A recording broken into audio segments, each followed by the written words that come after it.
we come from parents who were hardworking, and we learned to work hard, and we've never got anything for nothing. You hail from the rural part of St. Vincent? We hail from the tunnel. We hail Right. from Byre Hill, and it was fun growing up in Byre Hill. And at the time, it was a plantation society. There was a landlord who owned the Byre Hill Mount William estate, and my father had rented land and had a little shop. So I grew up in a shop. I mean, I had some talent at cricket when I was grammar school, but I had to go home on weekends to relieve my mother in the shop. Was growing up in an environment where you had to help out in a shop, was that the start of your business acumen? Start of the acquisition of your business first acumen? it was the start of my maths, because I had to give change in a shop without cash registers and things like that. So, and it taught me quality. I used to sell a lot of saltfish. Okay.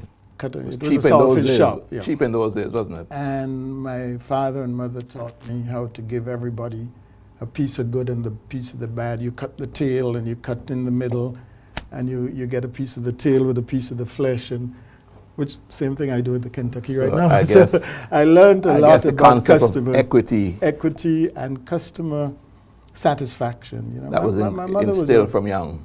My mother was a miraculous woman. She never kept an account book. The whole village owed her money, and it was all in her head. So she knew exactly. But in later years, it paid. I never saw a woman with so much clothes. Everybody that she helped to go away, when they're coming back, they bring her a dress, a hat, a shoe, and that used to thrill me about how people appreciated what she did for the village. The Prime Minister describes you as being, and I'm going to read, a distinguished, patriotic, and compassionate businessman. He says that your companies have become major domestic investors recently, especially in the supermarket business. This is from his recent book. I think is this a true assessment of who Ken Boyea is? Well, I think he's overdoing it. Leading back to the village life, I think my whole family, while we do business, we have a heart.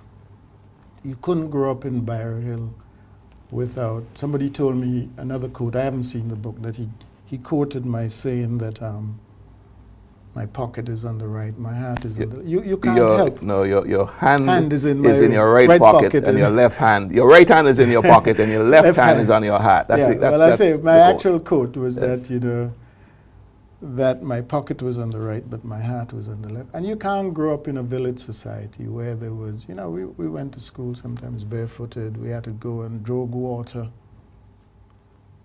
you know, to bring, we didn't have pipe water, we didn't have electricity and that sort of thing. So you can't go through that.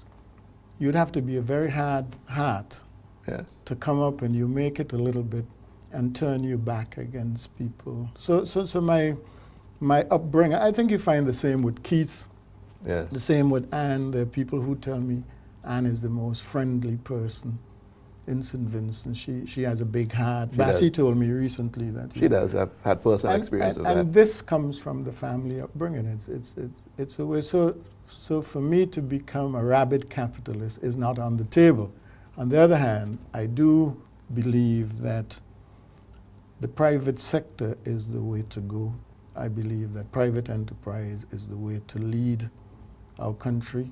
So while I'm striving for private enterprise, my heart is always out there, and therefore my politics are very, very difficult. Ken was essentially a socialist at heart. At heart, I wouldn't say socialist. Well, socialist along the British system. When I went to England, I was so impressed with the medical.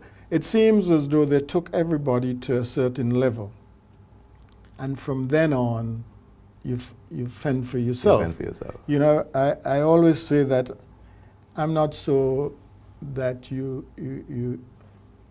should have equality of opportunity, but you can't have equality of outcome. And the socialism that wants equality of outcome leaves me behind, because I don't really I don't see how You you, don't could get subscribe that. to that.